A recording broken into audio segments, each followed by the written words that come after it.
नमस्कार दोस्तों, मैं करमवीर तुषीर और चुनावी साल और चुनावी चर्चा में आप सबका स्वागत है। और आज के हमारे खास मेहमान हैं खबर तहलका के चीफ एडिटर विकास रोहिला। विकास जी, स्वागत है आपका।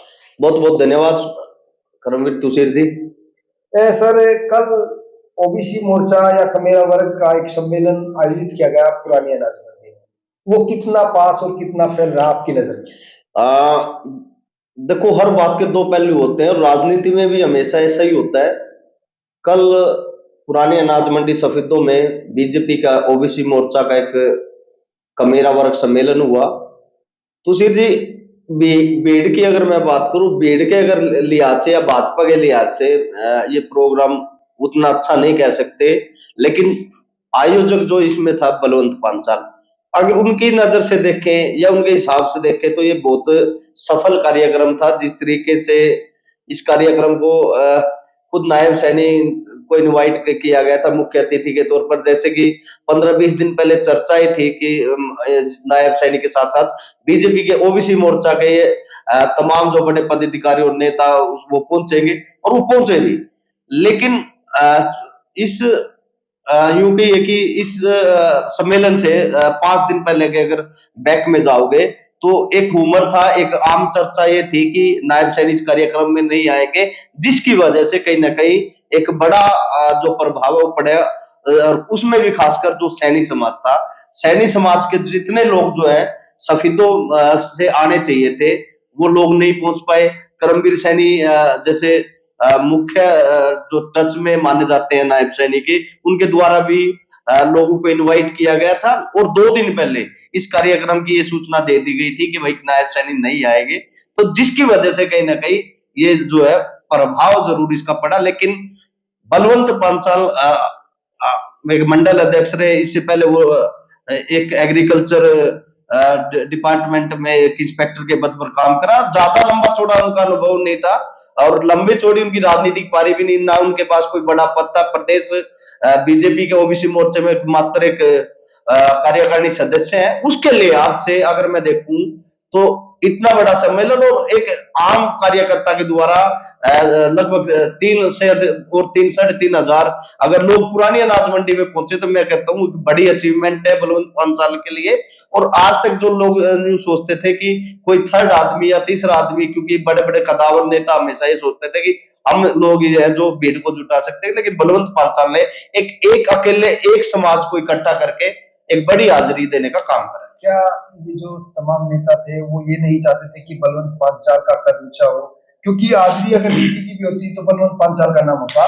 और जिस तरीके की अफवाहें फैलाई गई भी नायब नहीं आएंगे, नायब नहीं आएंगे, वैसा उन्होंने देखो, डेफिनेटली उसका पूरा प्रभाव पड़ा। अगर स्टेज की अगर मैं बात करूं, स्टेज पर आपने देखा प्रवीण, कल बीजेपी के तमाम जो लोग या क्षेत्रीय नेता कह सकते हैं वो सारे लोग मौजूद थे। चाहे करमवीर सैनी की बात करो, विजय पाल की बात करो, इसके अलावा भी चाहे राजकुमार जोगी था, विजय पाल से के अलावा विजय सैनी था और कलीराम पटवारी था, इसके अलावा राजू मोर भी था।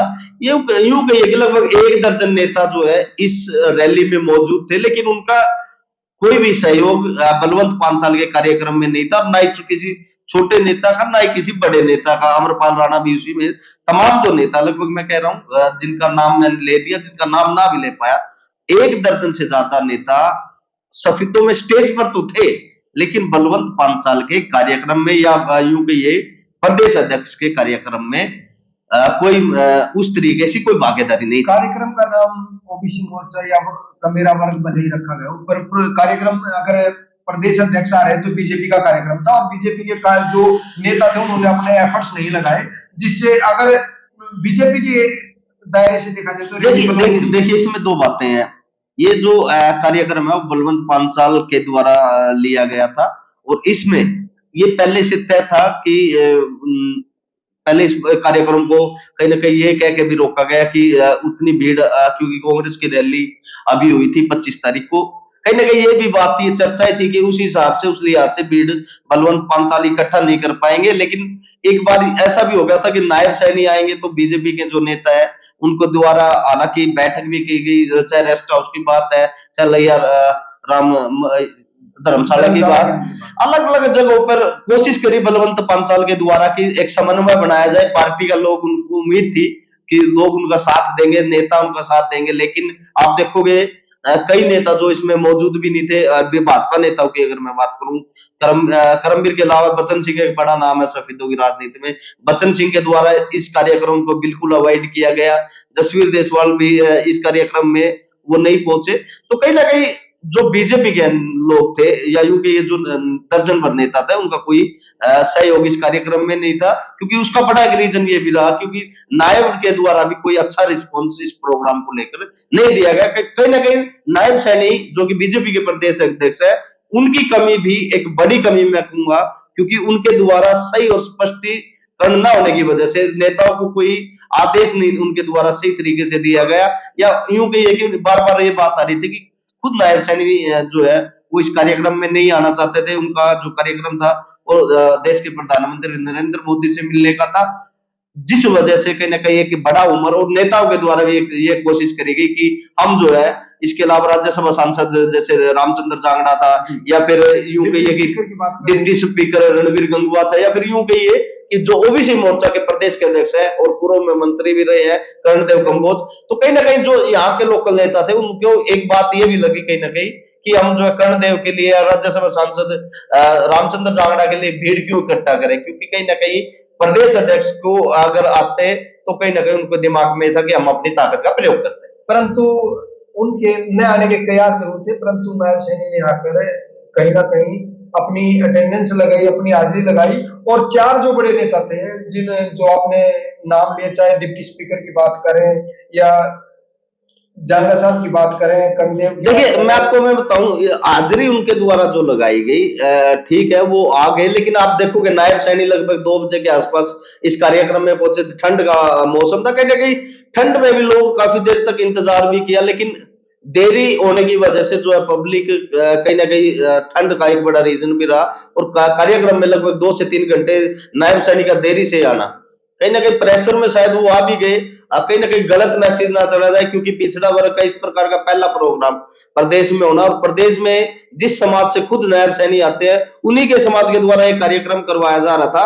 अगर वो उसी कार्यक्रम में नहीं पहुंचते, एक बड़ा मैसेज कहीं ना कहीं प्रदेश की राजनीति में भी जाता। लेकिन इसके कहीं ना कहीं जिस तरीके से ये रवैया बीजेपी के नेताओं का रहा, भविष्य में जो टिकटार्थी अपने आप को मानते हैं या यूं कहिए कि कोई भी व्यक्ति अगर संविदों से बीजेपी की टिकट लेकर आता है तो उसको बड़ा नुकसान कहीं ना कहीं हो सकता है। अगर बलवंत पांचाल को अगर भविष्य में टिकट ना मिली या यूं कहिए अगर उन्होंने सफेदों से चुनाव नहीं लड़ा, तो इन जो 1 दर्जन भर नेता है उनका साथ भविष्य में कहीं ना कहीं, क्योंकि बलवंत के साथ जो कल मैं कार्यक्रम देख रहा था, तो बलवंत के साथ पिछड़ा वर्ग के या यूं कहिए बीसीए के कम से कम 12 से 14 जातियों के लोग जो लोग मानने नजर आ रहे थे, कहीं ना कहीं उन पर कहीं ना कहीं प्रभाव जो है आने वाले में समय में पड़ सकता है। तो ये भी कह सकते हैं कि आने वाली राजनीति में और कहीं ना कहीं इसका फायदा कांग्रेस को इनडायरेक्ट रूप से होगा। बिल्कुल बिल्कुल,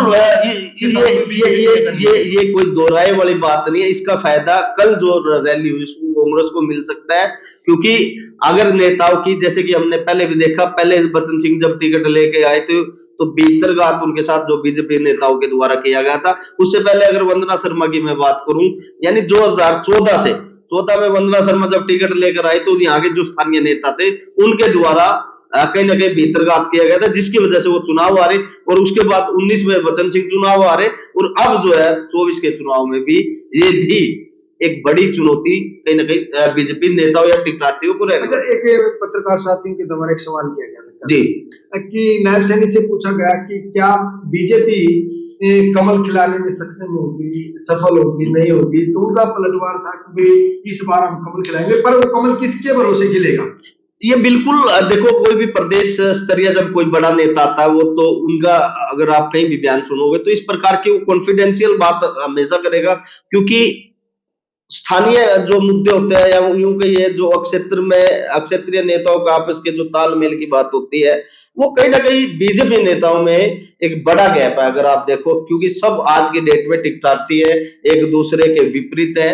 और इस कमेरा सम्मेलन में वो चीजें आपको दिखाई भी दी, और जिसका असर आने वाले समय में या यूं कहिए कि लोकसभा के बाद जो विधानसभा चुनाव होंगे उसमें कहीं ना कहीं खामियाजा एक बड़ा होने वाला है। अगर इस चर्चा का कंक्लूजन निकालें तो ये जो रैली थी बलवंत पांचाल के लिए एक बेहतर थी और बलवंत पांचाल के कद को बड़ा जरूर करके गई है। बिल्कुल बिल्कुल। ओबीसी वर्ग का ये कहिए या फिर कमेरा वर्ग का। देखिए सफेदो विधानसभा क्षेत्र में मैं अगर बात करूं ओबीसी अगर बात करें तो लगभग 50% जो मतदाता है वो ओबीसी अकेले ओबीसी समाज से आता है और प्रदेश भर में भी ये चर्चा है कि ये जो हल्का है वो बैकवर्ड हल्का माना जाता है इसी कारण से क्योंकि मतदाता यहाँ ज्यादा है और मतदाताओं में जैसे बीसीए के जो वोटर्स है वो लगभग 50,000 से ज्यादा वोटर्स है जिनमें से एक बलवंत पांचाल भी आता है। कहीं ना कहीं उस समाज में कहीं ना कहीं एक बड़ा मैसेज है क्योंकि इस प्रकार का पहला कार्यक्रम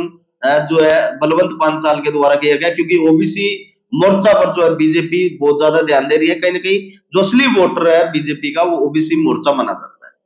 तो लगभग 91,000 वोट मानी जाती है कि 91,000 लगभग तुषार जी अगर ओबीसी किसाबी की बात करें तो टोटल ओबीसी लगभग 1 लाख और 1,05,000 के आसपास जो है सफेदों में बताया जाता है। टोटल वोटर्स अगर 2 लाख के लगभग वोटर्स है सफेदों में उसमें से 1,05,000 अकेला यूं कहिए कि 52% लोग अकेले ओबीसी समाज से आते हैं। और आज नया साल भी है, नए साल से राजनीतिक शुरुआत भी होंगी, राजनीतिक दंगल होंगे और राजनीतिक चर्चाएं भी होंगी।